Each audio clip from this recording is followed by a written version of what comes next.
जी शैल sir, आज जिस हिसाब से टीसीएस ने स्टार्टिंग में सुबह अच्छी एक तेज़ी दिखाई थी, लेकिन एक वो फिजल आउट होता हुआ दिख रहा है। बट स्ट्रेंथ अभी भी टीसीएस में बरकरार है, क्योंकि 20 डेमा के ऊपर सस्टेन कर रहा है स्टॉक, और वॉल्यूम्स आज भी ऑलमोस्ट 3 1 मिलियन 30 लाख शेयर्स के हुए हैं। तो एक अच्छा स्पॉट है टीसीएस के लिए यहाँ से करंट लेवल से बाइंग के लिए। जो एसएल मेंटेन करना है वो बहुत छोटा सा 3570 या 3560 का आप एसएल मेंटेन कर सकते हैं। और हमें लगता है कि इसमें जो टारगेट्स दिख रहे हैं थोड़े लॉन्ग टर्म के हिसाब से, वो 3700 तक के टारगेट्स दिख रहे हैं। तो रिस्क रिवॉर्ड काफ़ी फेवरेबल है टीसीएस के ट्रेड के लिए।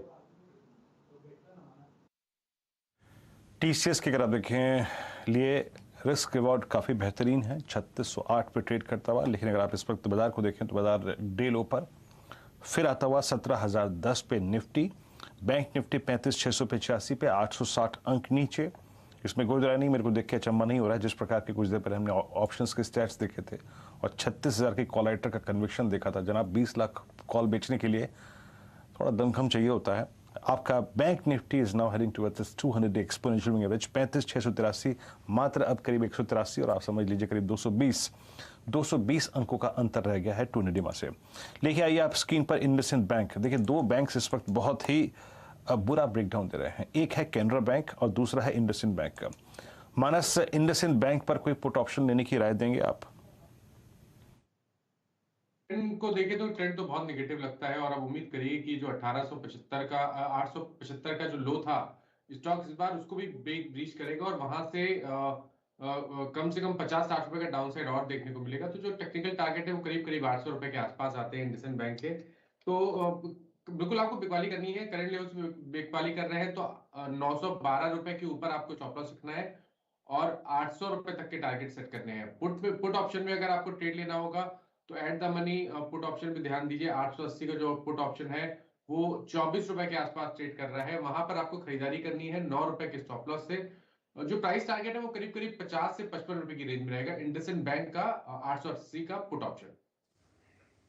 वीरेंद्र जी, काफ़ी ब्रेकडाउन्स आपको हो रहे हैं। इंडसइंड बैंक तो है ही, लेकिन दिन के न्यूनतम लेवल पर आप इसी क्षेत्र में कोटक को ट्रैक करते हुए दिख रहे हैं। मेरे ख्याल से कुछ ही समय में आप कोटक को 1800 के नीचे ट्रेड करते हुए दिखेंगे और बिकवाली साथ ही साथ इन दोनों स्टॉक्स की वजह से निफ्टी बैंक में भी आती हुई धीरे धीरे ये काउंटर नीचे खिसकता हुआ लाल निशान में अब ऑलमोस्ट समझिए 900 अंक का लाल निशान 35,655। डायरेक्टर साहब, वो जो पुट असित जी ने आपको राय दी थी खरीदने की, ज़रा वो स्क्रीन पर ले आइए। ये मंदी बहुत गहराती हुई आरबीएल, एक्सिस, इंडसइंड, कोटक दिन के न्यूनतम लेवल पर आपको और फिसलते हुए दिख रहे हैं। अब 335 रुपए की ये पुट आपके सामने स्क्रीन पर चलती हुई दिख रही है, ड्योड़ा बढ़ती हुई, 2 गुना बढ़ती हुई सुबह से। वीरेंद्र जी, एक और ब्रेकडाउन जो हम लोग कुछ समय से ट्रैक कर रहे हैं वो है श्रीराम ट्रांसपोर्ट फाइनेंस। यहाँ पर एक कॉर्पोरेट डेवलपमेंट हुआ और शायद बाजार ने उसको पसंद नहीं किया और जो सेलिंग प्रेशर है वो देखते ही बनता है।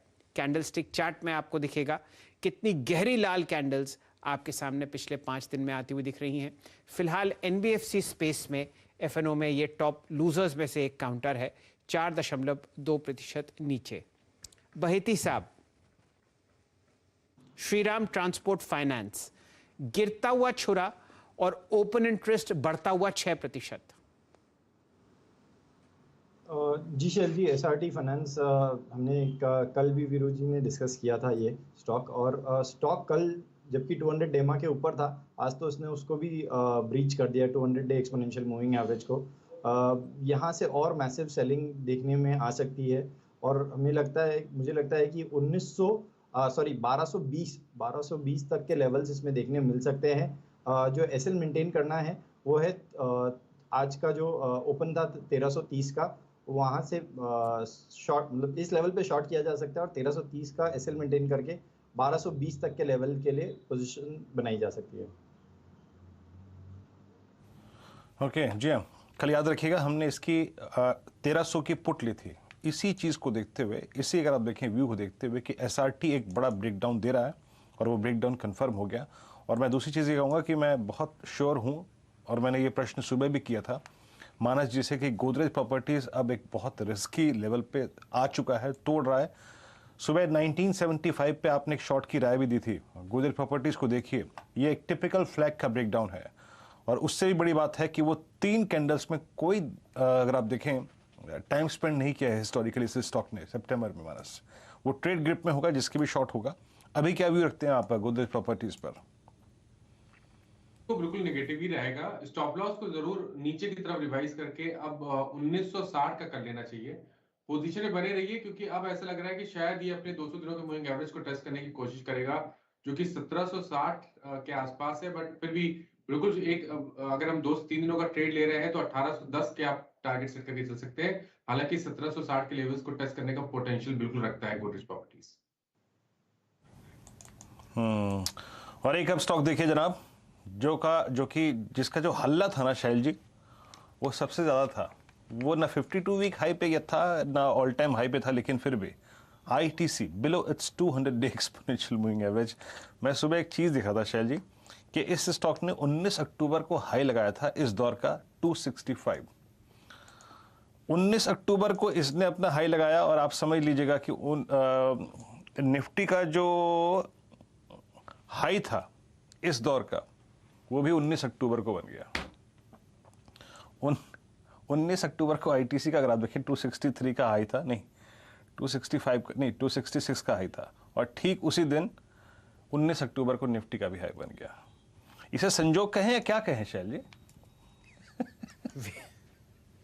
वीरेंद्र जी, मैं आपको बता रहा हूँ